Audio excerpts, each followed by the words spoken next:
Josh Allen's the most talented quarterback I've ever seen. I'll die on that hill. Don't confuse trophies with talent. I've never seen a quarterback this good. Size, arm, mobility. They are playing like the best team in the NFL. Josh Allen, I can't imagine him not winning the MVP at this point. Seems like he can do whatever he wants out there. Josh Allen has not taken a sack in a month. We're all lucky we were born in a time you can watch Josh Allen. Because as good as Mahomes is, he's not this.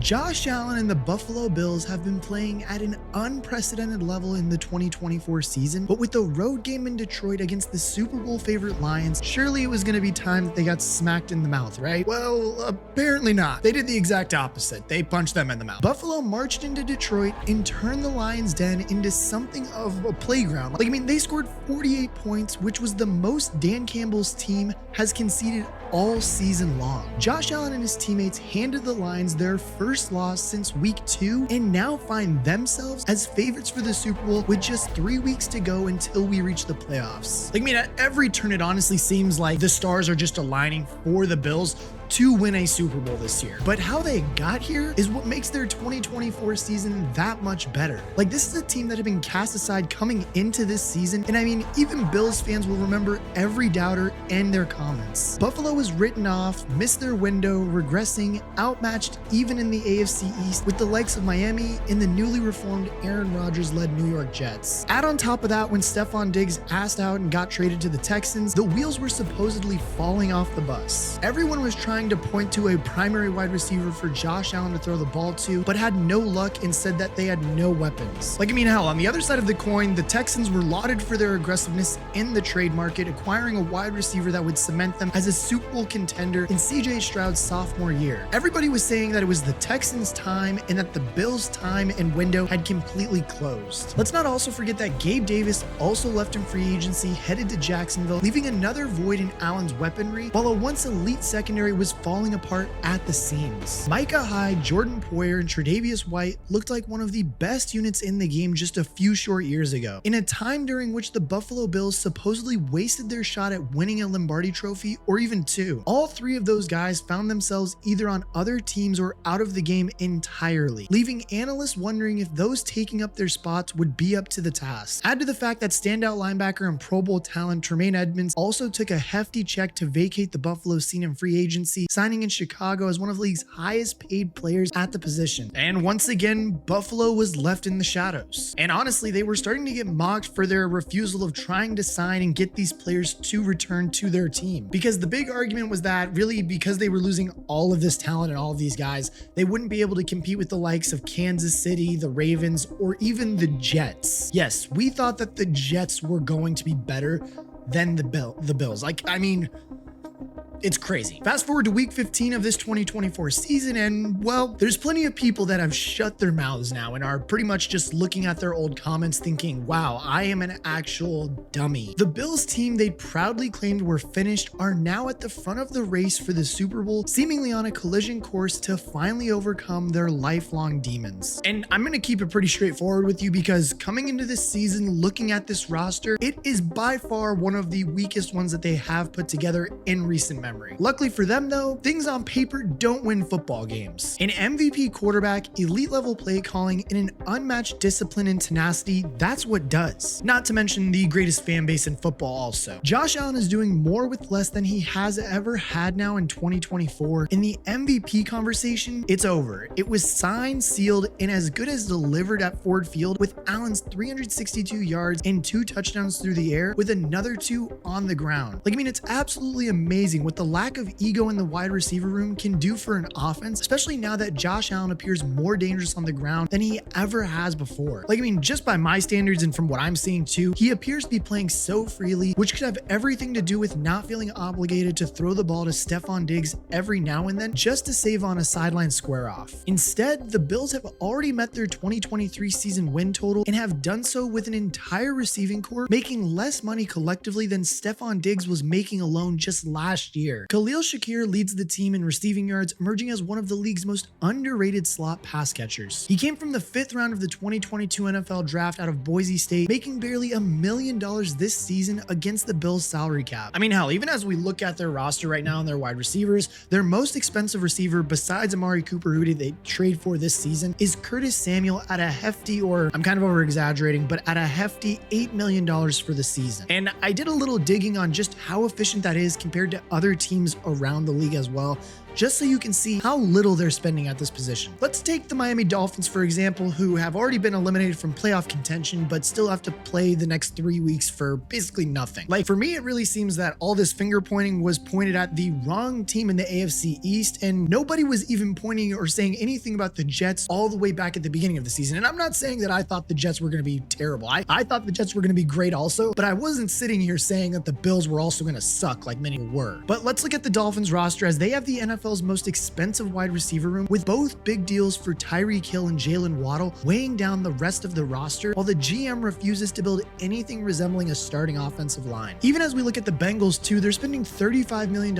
on their wide receivers too, and Jamar Chase, that dude is phenomenal. He's really good, but he won't be good in the playoffs because he'll be at home with the rest of the Bengals roster. Like, as crazy as it sounds, there's 2 teams that are spending less than the Bills at the wide receiver position, and one of them isn't even going to make the playoffs. Are you looking for a new book this football season? BetUS is the answer. They have the fastest and easiest payouts in the industry, along with 24/7 personalized service 365 days a year. Not only that, but they have live wagering on all major games, so if you see something mid-game and want to make a wager on it, you can. And the best part is you get 10% back on your net losses twice a year. And now look, you guys knew I had to come through with you guys for a promo code, so make sure that you guys are using code YouTube150 for a nice 150% deposit bonus on up to $2,000. That's right, we were doing 125%, but we said screw that, we're giving you guys 150% instead. Again, that is promo code YouTube150 for a 150% deposit bonus on up to $2,000. Again, thank you to BetUS for sponsoring today's video,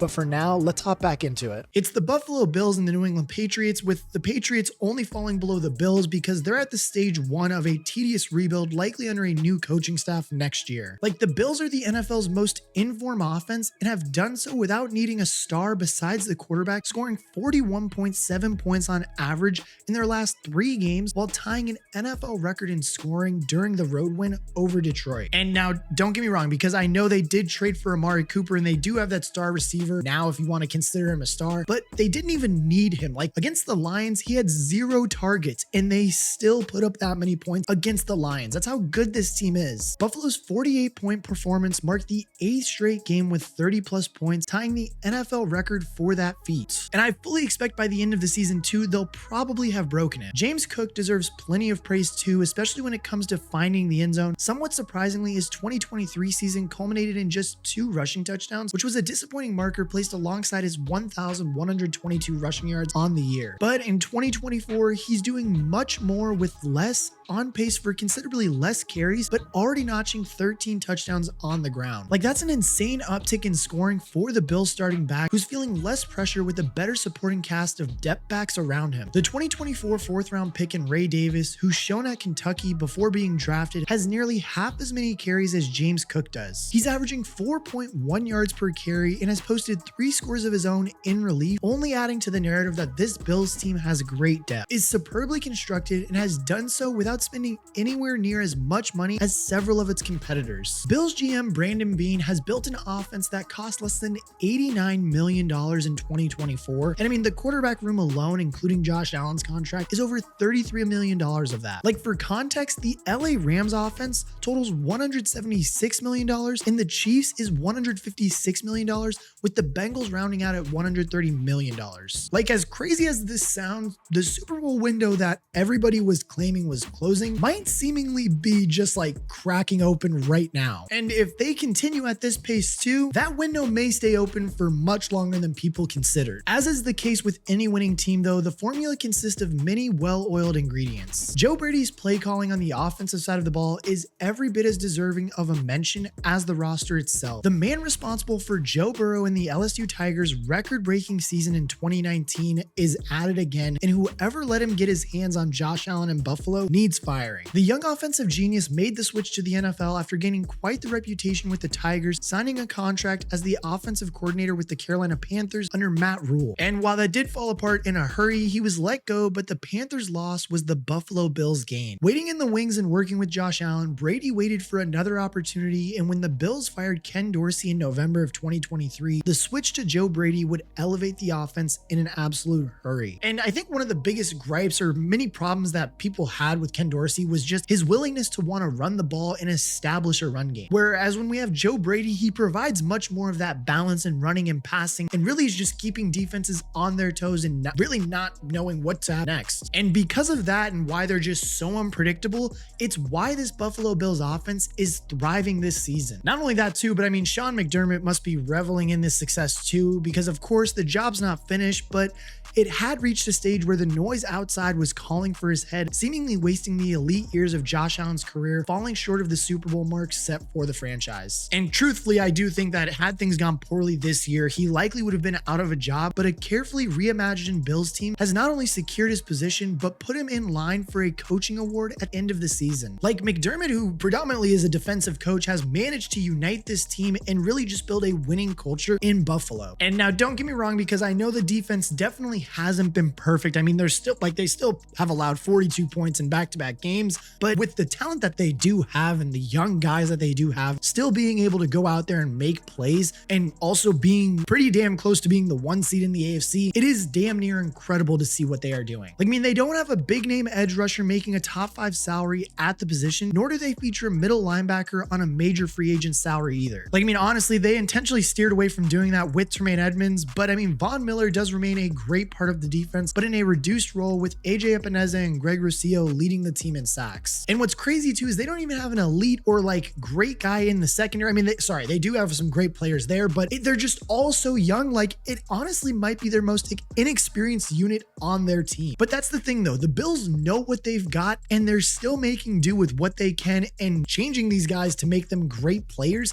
And the rest of the league still isn't respecting that for some reason. I mean, take Christian Benford, for example, another draft sleeper selected in the 6th round of the 2022 NFL draft out of Villanova of all places. He was an FCS All-American in his senior year and came into camp to immediately beat out their 1st round pick from an SEC program at Florida in Elam. Since then, Benford hasn't looked back, playing a crucial role in the defense and establishing himself as one of the toughest corners to play against in the National Football League. His tackle success rate this season is only second to Patrick Surtain in Denver, and he forced a sensational fumble on Amon-Ra St. Brown in the win over the Lions to help secure the win. Teron Johnson also will give anything to this team on the defensive side too. Like, truthfully, Buffalo has got some real dogs on this offense, and the return of Matt Milano was a huge morale booster for an already high-flying roster when he came back late in the year. And what's crazy about this whole thing as I'm going over this right now is that Buffalo actually has probably, I'd say, the best chance at winning the Super Bowl right now out of any other team besides maybe Philadelphia, if you'd want to argue that. But I mean, even regardless of what does happen in the future, whether they win the whole thing or not, this Bills team is about to have a just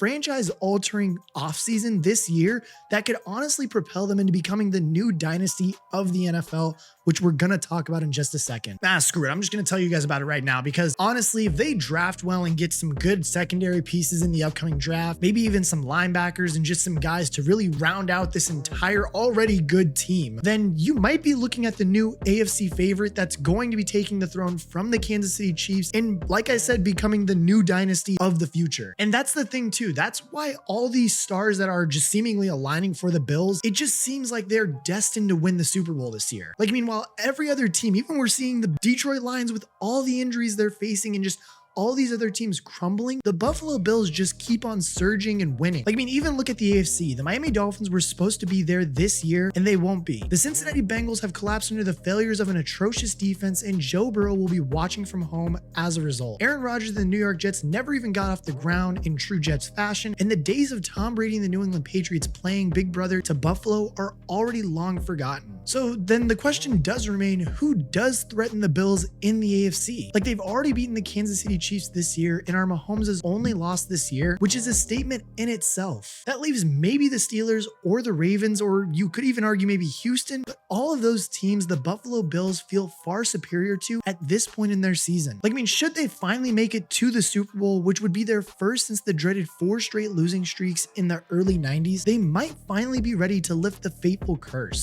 Standing in their way in the NFC, maybe Philadelphia, Minnesota, or maybe a rematch against Detroit, and wouldn't a 48-point performance to win the Super Bowl be the icing on the cake of what is already proving to be an unbelievable season in 2024? Like, I mean, truthfully, I do think that it is Buffalo's year. They're the favorites now and likely the rest of the way, and Josh Allen will claim the MVP and the doubters too. And speaking of those doubters, I think that many of them are about to keep their mouths shut for the rest of this season. And if you want to see the 10 hardest to guard wide receivers in NFL history, then click this video right here.